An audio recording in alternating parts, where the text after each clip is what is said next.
ವೀಕ್ಷಕರೇ, ಆಗಸ್ಟ್ 9ನೇ ತಾರೀಕು ಬೆಳಗ್ಗೆ ಸುಮಾರು 10 ಗಂಟೆ 50 ನಿಮಿಷ ಸುಮಾರಿಗೆ ಕೋಲ್ಕತ್ತಾದ ವೈದ್ಯಕೀಯ ಕಾಲೇಜಿಂದ ಒಬ್ಬ ವ್ಯಕ್ತಿಗೆ ಫೋನ್ ಬರುತ್ತೆ.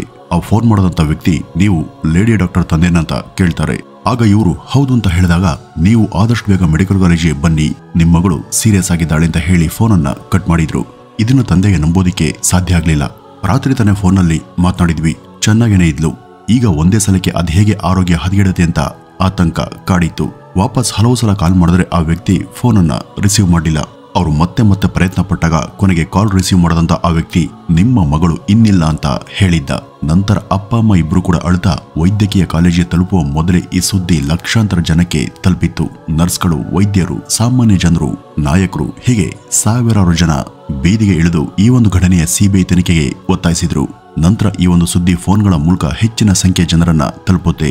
ಮನುಷ್ಯತ್ವವನ್ನು ಅಣಕಿಸುವಂತ ಈ ಒಂದು ಘಟನೆ ಬಗ್ಗೆ ಕೇಳಿದವರೆಲ್ಲ ಮನುಷ್ಯರಾದವರು ಮಾಡುವಂತ ಕೆಲಸನ ಇದು ಅಂತ ಕೋಪಗೊಂಡಿದ್ರು. ಇವತ್ತು ನಾನು ನಿಮ್ಗೆ ಹೇಳ್ತಿರುವಂತ ಈ ಒಂದು ಸತ್ಯ ಘಟನೆ ಪಶ್ಚಿಮ ಬಂಗಾಳದ ರಾಜಧಾನಿ ಕೋಲ್ಕತ್ತಾ ನಗರದಲ್ಲಿ ನಡೆದದ್ದು. ಕೋಲ್ಕತ್ತಾದ ಲಾಲ್ ಬಜಾರ್ ಪ್ರದೇಶದಲ್ಲಿ ಅರ್ಜಿಕರ್ ಮೆಡಿಕಲ್ ಕಾಲೇಜ್ ಮತ್ತು ಆಸ್ಪತ್ರೆ ಇದೆ.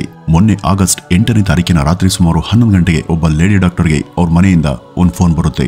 ಮಾಮೂಲಿ ಕುಶಲೋಪರಿ ನಂತರ ಅವರು ರೌಂಡ್ಸ್ ಹೋಗ್ಬೇಕು ಅಂತ ಹೇಳಿ ಆ ಡಾಕ್ಟರ್ ಫೋನ್ ಅನ್ನ ಕಟ್ ಮಾಡ್ತಾರೆ. ಸ್ನಾತಕೋತ್ತರ ವಿದ್ಯಾರ್ಥಿನಿ ಆಗಿದ್ದಂತ ಆಕೆ ನಂತರ ರೋಗಿಗಳನ್ನ ಭೇಟಿಯಾಗಿ ಚಿಕಿತ್ಸೆಯನ್ನ ಕೊಡ್ತಾ ರಾತ್ರಿ 2 ಗಂಟೆ ಸುಮಾರಿಗೆ ಅಂದಿನ ಎಲ್ಲಾ ಜವಾಬ್ದಾರಿಗಳನ್ನು ಕೂಡ ಮುಗಿಸಿದ್ಲು.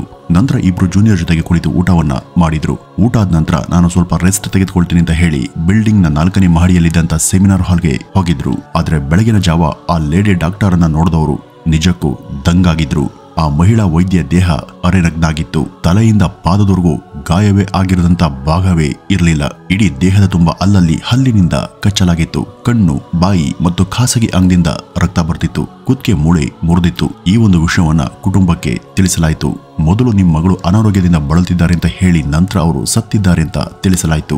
ಮಗಳನ್ನ ಅರೆನಗ್ನ ಹಾಗೂ ದೇಹದ ತುಂಬಾ ಗಾಯಗೊಂಡಂತ ಸ್ಥಿತಿಯಲ್ಲಿ ನೋಡದಂತ ಆ ತಂದೆ ತಾಯಿಯ ದುಃಖಕ್ಕೆ ಕೊನೆನೇ ಇರಲಿಲ್ಲ. ಕ್ರಮೇಣ ಆ ಸುದ್ದಿ ನರ್ಸ್, ಡಾಕ್ಟರ್ ಇಂದ ಹಿಡಿದು ಎಲ್ಲ ಸಿಬ್ಬಂದಿಗೆ ಹಬ್ಬಿತ್ತು. ಎಲ್ಲರೂ ಕೂಡ ಪ್ರತಿಭಟಿಸಿದ್ರು. ನಗ್ತಾ ಎಲ್ಲರ ಜೊತೆ ಬೆರೆತು ಕಾಲವನ್ನ ಕಳೆದಿದ್ದಂತ ಆಕೆ, ಯಾರಿಗೂ ಕೂಡ ಕೆಟ್ಟಾಗಿ ಮಾತನಾಡದಂತ ಆಕೆ ಕೇವಲ 31 ವರ್ಷಕ್ಕೆ ಆ ಹುಡುಗಿಯನ್ನ ಇಷ್ಟು ಕ್ರೂರವಾಗಿ ಕೊಲ್ಲೋದಿಕ್ಕೆ ಹೇಗೆ ಸಾಧ್ಯ ಅಂತ ಎಲ್ಲರ ಪ್ರಶ್ನೆ ಆಗಿತ್ತು. ಡಾಕ್ಟರ್, ನರ್ಸ್ ಎಲ್ಲರೂ ಕೂಡ ಪ್ರತಿಭಟನೆ ಮಾಡೋದಕ್ಕೆ ಶುರು ಮಾಡ್ತಾರೆ. ಈ ಒಂದು ವಿಷಯ ಬಿಜೆಪಿ ನಾಯಕರಿಗೆ ಮುಟ್ಟಾಗ ಅವರು ಕೂಡ ಬೀದಿಗಿಳಿದು ಪ್ರತಿಭಟಿಸಿದ್ರು.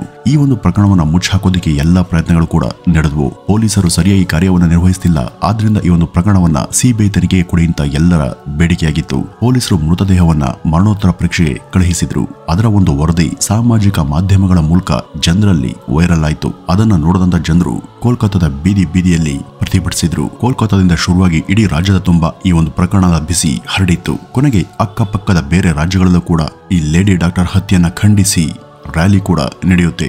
ಅವರೆಲ್ಲರೂ ಕೂಡ ಇಂಥ ಒಂದು ಕೃತ್ಯವನ್ನ ಮಾಡಿದವನಿಗೆ ಗಲ್ಲು ಶಿಕ್ಷೆ ಕೊಡಬೇಕು ಅಂತ ಒತ್ತಾಯಿಸಿದ್ರು. ಒತ್ತಡ ಹೆಚ್ಚಾದ ಮೇಲೆ ಮುಖ್ಯಮಂತ್ರಿ ಮಮತಾ ಬ್ಯಾನರ್ಜಿ ಕೂಡ ಈ ಒಂದು ಕೃತ್ಯ ಮಾಡಿದವನಿಗೆ ದೊಡ್ಡ ಶಿಕ್ಷೆ ಆಗಬೇಕು, ನಾನು ಗಲ್ಲು ಶಿಕ್ಷೆಯ ಪರ ಇಲ್ಲ, ಆದ್ರೂ ಅವನಿಗೆ ಕಠಿಣ ಶಿಕ್ಷೆ ಆಗುತ್ತೆ, ಸರ್ಕಾರ ಈ ಒಂದು ನಿಟ್ಟಿನಲ್ಲಿ ಕೆಲಸ ಮಾಡುತ್ತೆ ಅಂತ ಹೇಳಿಕೆಯನ್ನ ಕೊಟ್ಟಿದ್ರು. ನಂತರ ಪಶ್ಚಿಮ ಬಂಗಾಳದ ಸರ್ಕಾರ ಸ್ಪೆಷಲ್ ಇನ್ವೆಸ್ಟಿಗೇಷನ್ ಟೀಮ್ ಅನ್ನ ಅಂದ್ರೆ SIT ಅನ್ನ ರಚನೆ ಮಾಡಿತು. ಈ SIT ಮೇಲೆ ತೀವ್ರ ಒತ್ತಡ ಇತ್ತು. ತುಂಬಾ ಸೆನ್ಸಿಟಿವ್ ಆಗಿದಂತ ಈ ಒಂದು ಕೇಸನ್ನ SIT ಸಾಕಷ್ಟು ಜಾಗರೂಕತೆಯಿಂದ ತನಿಖೆ ಮಾಡಬೇಕಿತ್ತು. ಆಸ್ಪತ್ರೆಯ ಪ್ರತಿ ಮಹಡಿ ಹಾಗೂ ಈ ಸೆಮಿನಾರ್ ಹಾಲ್ ಅನ್ನ ಇಂಚಾಗಿ ಪರಿಶೀಲನೆ ಮಾಡಲಾಯಿತು. ಅಲ್ಲಿ ಪೊಲೀಸರಿಗೆ ಒಂದು ಬ್ಲೂಟೂತ್ ಸಿಗುತ್ತೆ. ಅದು ಯಾರದು ಅಂತ ತನಿಖೆ ಶುರು ಮಾಡ್ತಾರೆ. ನಂತರ CCTV ದೃಶ್ಯಗಳನ್ನ ತಡೆಗಾಡ್ತಾರೆ. ಅದರಲ್ಲಿ ಪ್ರತಿ ನಿಮಿಷದ ವಿವರಗಳನ್ನು ಕೂಡ ನೋಡಲಾಯಿತು. CCTV ಕ್ಯಾಮೆರಾದಲ್ಲಿ ಸುಮಾರು 5-6 ಮಂದಿ ಆ ಸೆಮಿನಾರ್ ಹಾಲ್ ಹತ್ರ ಸುತ್ತಾಡ್ತಿರೋದು ಕಂಡುಬಂತು. ಅಮೆಜಾನ್ ಮತ್ತು ಫ್ಲಿಪ್ಕಾರ್ಟ್ ನಂತಹ ವೆಬ್ಸೈಟ್ ಗಳಲ್ಲಿ ಕೆಲವೊಂದ್ಸಾರಿ ಉತ್ಪನ್ನಗಳ ಬೆಲೆ ಸಡನ್ ಆಗಿ ಡ್ರಾಪ್ ಆಗ್ತಿರುತ್ತೆ. ಇದನ್ನ ಲೈಟಿಂಗ್ ಡೀಲ್ಸ್ ಅಂತ ಕರೀತಾರೆ. ಆದ್ರೆ ಇದು ತುಂಬಾ ಹೊತ್ತಿರೋದಿಲ್ಲ. ಆದ್ರೆ ನಾವು ಈಗ ಇರುವಂತಹ ಬಿಸಿ ಲೈಫ್ ನಲ್ಲಿ ಇದನ್ನೆಲ್ಲ ಚೆಕ್ ಮಾಡೋದಕ್ಕೆ ಹೋಗಲ್ಲ. ಹಾಗಾಗಿ ಇದಕ್ಕೆ ಬೆಸ್ಟ್ ಆಪ್ಷನ್ ಅಂದ್ರೆ ನೀವು SRM ಲೂಟ್ ಡೀಲ್ಸ್ ಎನ್ನುವಂತ ಒಂದು ಟೆಲಿಗ್ರಾಮ್ ಪೇಜ್ಗೆ ಜಾಯ್ನ್ ಆಗಿ.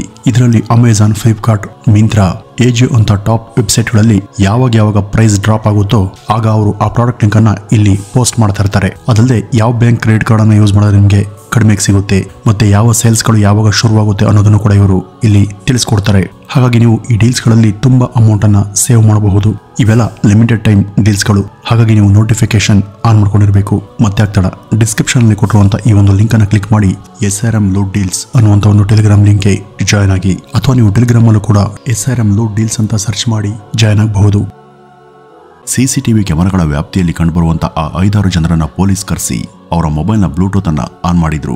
ಬ್ಲೂಟೂತ್ ಆನ್ ಆದ ತಕ್ಷಣ ಅದು ಯಾರಿಗಾದ್ರೂ ಒಬ್ಬರ ಮೊಬೈಲ್ಗೆ ಕನೆಕ್ಟ್ ಆಗಬೇಕಿತ್ತು. ಅವರು ಊಹೆ ಮಾಡದಂತೆ ಅದರಲ್ಲಿ ಒಬ್ಬನ ಮೊಬೈಲ್ಗೆ ಬ್ಲೂಟೂತ್ ಕನೆಕ್ಟ್ ಆಗಿತ್ತು. ಅವನ ಹೆಸರು ಸಂಜಯ್ ರಾಯ್. ಆ ಬ್ಲೂಟೂತ್ ಲೇಡಿ ಡಾಕ್ಟರ್ ಶವದ ಹತ್ರನೇ ಸಿಕ್ಕಿದ್ರಿಂದ ಅವನೇ ಪೊಲೀಸರ ಪ್ರೈಮ್ ಸಸ್ಪೆಕ್ಟ್ ಆಗಿದ್ದ.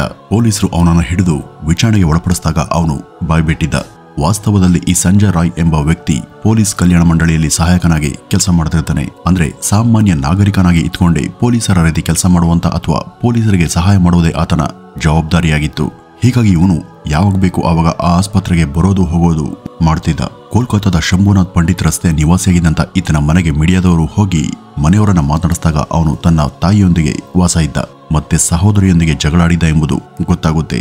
ಇವನ ನಡವಳಿಕೆ ಅವರ ಅಕ್ಕನಿಗೆ ಸರಿ ಕಾಣದೇ ಇದ್ದಿದ್ದಕ್ಕೆ ಆಕೆ ಇವನೊಂದಿಗೆ ಸಂಬಂಧವನ್ನ ಕಡಿದುಕೊಂಡಿದ್ಲು. ಆತ ಏರಿಯಾದಲ್ಲಿ ತನ್ನನ್ನ ತಾನು ಪೊಲೀಸ್ ಅಂತಾನೆ ಹೇಳ್ಕೊಳ್ತಿದ್ದ. ಪೊಲೀಸ್ ಠಾಣೆಗೆ ಹೋಗ್ಬರೋದು ಹಾಗೂ ಆತ ಸ್ವತಃ ಬಾಕ್ಸರ್ ಆಗಿದ್ದ ಕಾರಣ ಅವನ ದೇಹದಾಢ್ಯತೆಯ ಕಾರಣಕ್ಕಾಗಿ ಇವನು ಹೇಳಿದ್ದನ್ನ ಜನ ನಂಬಿದ್ರು. ಹೀಗಾಗಿ ಅವನ ತಂಟೆಗೆ ಹೋಗದೆ ಅವನ ದರ್ಪಗಳನ್ನ ಸಹಿಸಿಕೊಂಡಿದ್ರು. ಆದ್ರೆ ಪೊಲೀಸರು ಪರಿಶೀಲಿಸಿದಾಗ ಆ ವ್ಯಕ್ತಿಯ ಮೊಬೈಲ್ನಲ್ಲಿ ಸಾಕಷ್ಟು ಕೊಳಕು ವಿಡಿಯೋಗಳು ತುಂಬಿದ್ವು. ಅಷ್ಟಿಲ್ಲ ಸಿನಿಮಾ ನೋಡಿ ನೋಡಿ ವಿಕೃತ ಕಾಮಿಯಂತಾಗಿದ್ದಂತ ಆ ವ್ಯಕ್ತಿ ಚಿಕ್ಕವರು ದೊಡ್ಡವರು ಅಂತ ಕೂಡ ನೋಡದೆ ಎಲ್ಲರನ್ನೂ ಕೂಡ ಅದೇ ದೃಷ್ಟಿಯಿಂದ ನೋಡ್ತಿದ್ದ. ಅವನು ಹಲವಾರು ಮದುವೆ ಕೂಡ ಆಗಿದ್ದ. ಒಬ್ಬ ಹೆಂಡತಿ ಬೇಜಾರಾದಾಗ ಅವಳನ್ನು ಕೂಡ ಬಿಟ್ಟು ಮತ್ತೊಂದು ಮದುವೆ ಆಗ್ತಿದ್ದ. ನಂತರ ಅವಳನ್ನು ಕೂಡ ಬಿಡ್ತಾ ಇದ್ದ. ಅವನ ಹೆಂಡತಿಯರಲ್ಲಿ ಒಬ್ಬಾಕೆ ಅನುಮಾನಾಸ್ಪದ ರೀತಿಯಲ್ಲಿ ಸಾವನ್ನಪ್ಪಿದ್ಲು. ಆದ್ರೆ ತನ್ನ ದಬ್ಬಾಳಿಕೆ ದರ್ಪವನ್ನು ಬಳಸಿ ಅವನು ಕೇಸ್ ಆಗದಂತೆ ನೋಡ್ಕೊಂಡಿದ್ದ. ಅವನಿಗೆ ಹೆದರಿ ಯಾರು ಕೂಡ ದೂರನ್ನ ಕೊಟ್ಟಿರ್ಲಿಲ್ಲ. ಅಂಥವನು ಈ ಒಂದು ಆಸ್ಪತ್ರೆಗೆ ಯಾವಾಗ ಬೇಕಾದ್ರೂ ಬರ್ತಿದ್ದ. ಅವ್ರಿವ್ರಿಗೆ ಸಹಾಯ ಮಾಡುವಂತ ನೆವದಲ್ಲಿ ಅಲ್ಲಿರುವಂತ ಮಹಿಳಾ ಸಿಬ್ಬಂದಿಯನ್ನ ಕೆಂಗಣ್ಣಿಂದ ನೋಡ್ತಾ ತೃಪ್ತಿ ಪಡ್ತಿದ್ದ. ಈ ಒಂದು ಘಟನೆ ಬೆಳಕಿಗೆ ಬಂದ ಮೇಲೆ ಅವನ ಕ್ರೌರ್ಯ ಬಯಲಾಗತೊಡಗಿತ್ತು. ಮಾಧ್ಯಮ ವರದಿಗಳ ಪ್ರಕಾರ ಅವನು ಮೊದಲು ಆಕೆಯನ್ನ ಹಿಂಸಿಸಿ ಕೊಲ್ತಾನೆ. ಆ ಒಂದು ಸೆಮಿನಾರ್ ಹಾಲ್ ಸೌಂಡ್ ಪ್ರೂಫ್ ಆದಂತ ಕಾರಣ ಅವನು ಕೊಡ್ತಿದ್ದಂತ ಹಿಂಸೆಯನ್ನ ತಾಳಲಾರದೆ ಆ ಲೇಡಿ ಡಾಕ್ಟರ್ ಕಿರ್ಚಾಡಿದ್ದು ಹೊರಗಡೆ ಕೇಳಿಸ್ತಾ ಇಲ್ಲ. ಆಕೆ ಸತ್ ಮೇಲೆ ಅಂದ್ರೆ ಮೃತ ಶರೀರದ ಮೇಲೆ ಇವನು ಅತ್ಯಾಚಾರವನ್ನ ಎಸಗಿದ್ದ. ಭಾರತೀಯ ದಂಡ ಸಂಹಿತೆಯ ಹಲವು ಸೆಕ್ಷನ್ಗಳ ಅಡಿಯಲ್ಲಿ ಪೊಲೀಸರು ಅವನ ವಿರುದ್ಧ ಪ್ರಕರಣವನ್ನು ದಾಖಲಿಸಿ ಬಂಧಿಸಿದ್ದಾರೆ. ಇದರೊಂದಿಗೆ ಅವನ ಜೊತೆ ಸಹಚರರು ಕೂಡ ಇದ್ದಾರೆ ಎಂಬ ಬಗ್ಗೆ ತನಿಖೆಯನ್ನ ಮಾಡಲಾಗ್ತಿದೆ. ವೈದ್ಯಕೀಯ ವರದಿ ಮತ್ತು ಮರಣೋತ್ತರ ಪರೀಕ್ಷೆ ವರದಿ ಆಧಾರದ ಮೇಲೆ ಮತ್ತೆ ಎಷ್ಟು ಜನ ಈ ಒಂದು ಕೃತ್ಯದಲ್ಲಿ ಭಾಗವಹಿಸಿರಬಹುದು ಅಂತ ಪೊಲೀಸರು ವಿಚಾರಣೆಯನ್ನ ಮಾಡ್ತಿದ್ದಾರೆ. ಅವನನ್ನ ಕೋರ್ಟ್ ಮುಂದೆ ಹಾಜರುಪಡಿಸಿದಾಗ ಆಗಸ್ಟ್ 23ರವರೆಗೂ ಪೊಲೀಸ್ ಕಸ್ಟಡಿಗೆ ಕೊಡಲಾಗಿದೆ. ಅವನ ಜೊತೆ ಇದ್ದಂತಹ ಹಾಗೂ ಅವನಿಗೆ ಸಹಾಯ ಮಾಡಿದವರ ಬಗ್ಗೆ ಕೂಡ ವಿಚಾರಣೆ ಮಾಡಲಾಗ್ತಿದೆ. ಅವನಿಗೆ ಕುಡಿತದ ಚಟ ಕೂಡ ಇತ್ತು. ಅವತ್ತು ರಾತ್ರಿ ಮೆಡಿಕಲ್ ಕಾಲೇಜಿನ ಆಸ್ಪತ್ರೆಗೆ ಬಂದಾಗಲೂ ಆತ ಕುಡಿದಿದ್ದ. ಪೊಲೀಸ್ ಕಲ್ಯಾಣ ಮಂಡಳಿಯಲ್ಲಿ ಸಹಾಯಕನಾಗಿ ಕೆಲಸ ಮಾಡ್ತಿದ್ರಿಂದ ಈ ಒಂದು ಮೆಡಿಕಲ್ ಕಾಲೇಜಲ್ಲಿ ಎಲ್ಲಿ ಬೇಕಾದ್ರೂ ಆತನಿಗೆ ಓಡೋದಕ್ಕೆ ಅನುಮತಿ ಇತ್ತು. ಎಲ್ಲೇ ಹೋಗಿ ಯಾರನ್ನ ಭೇಟಿಯಾಗೋದಕ್ಕೆ ಆತನಿಗೆ ನಿರ್ಬಂಧ ಇರಲಿಲ್ಲ. ಆತ ಮಾಡದಂತ ಕ್ರೂರ ಕೆಲಸ ಮೊಬೈಲ್ ಫೋನ್ಗಳ ಮೂಲಕ ಸಾಮಾಜಿಕ ಜಾಲತಾಣಗಳ ಮೂಲಕ ಕೋಟ್ಯಾಂತರ ಜನರನ್ನ ತಲುಪಿ ಎಲ್ಲರೂ ಕೂಡ ಈ ಒಂದು ಪ್ರಕರಣದ ಆರೋಪಿಗೆ ಕಠಿಣ ಶಿಕ್ಷೆ ಆಗಬೇಕು ಅಂತ ಒತ್ತಾಯಿಸುತ್ತಿದ್ದಾರೆ. ಈ ಒಂದು ಹೇಯ ಕೃತ್ಯ ನಡೆಸೋದಕ್ಕೆ ಅಥವಾ ಅವನು ಅಷ್ಟೊಂದು ಹಾಳಾಗೋದಕ್ಕೆ ಈ ಅಶ್ಲೀಲ ವಿಡಿಯೋಗಳಿಗೆ ಪ್ರಮುಖ ಕಾರಣ ಅಂತ ಹೇಳಲಾಗ್ತಿದೆ. ಅದೇನೇ ನಿರ್ಬಂಧ ಹೇರಿದ್ರು ಕೂಡ ಇವತ್ತಿಗೂ ಎಲ್ರಿಗೂ ಈ ಕೊಳಕು ವಿಡಿಯೋಗಳು ಸುಲಭವಾಗಿನೇ ಸಿಗ್ತಿವೆ. ಮಕ್ಕಳು ಕೂಡ ಇಂಥವುಗಳನ್ನ ನೋಡಿ ಹಾಳಾಗಿರುವಂತ ಸಾಕಷ್ಟು ಉದಾಹರಣೆ ನಮ್ಮ ಕಣ್ಮುಂದೆನೇ ಇದೆ. ಹೀಗಿದ್ದಾಗ ಕೇಂದ್ರ ಸರ್ಕಾರ ಇಂಥ ಅಶ್ಲೀಲ ವೆಬ್ಸೈಟ್ಗಳನ್ನ ಬ್ಯಾನ್ ಮಾಡಿ ಇವುಗಳ ನಿರಂತರ ಮೇಲ್ವಿಚಾರಣೆ ಮಾಡೋದಕ್ಕೆ ಸಿಬ್ಬಂದಿಯನ್ನ ನೇಮಕ ಮಾಡಬೇಕು ಅಂತ ಸಾಮಾಜಿಕ ಜಾಲತಾಣಗಳಲ್ಲಿ ಜನ ಮಾತನಾಡ್ಕೊಳ್ತಿದ್ದಾರೆ. ವೀಕ್ಷಕರೇ, ಇದ್ರ ಬಗ್ಗೆ ನೀವೇನು ಹೇಳ್ತೀರಾ? ಇಂಥ ವೆಬ್ಸೈಟ್ಗಳನ್ನ ಬ್ಯಾನ್ ಮಾಡೋದಕ್ಕೆ ಕೇಂದ್ರ ಸರ್ಕಾರ ಯಾಕೆ ಮುಂದಾಗ್ತಿಲ್ಲ?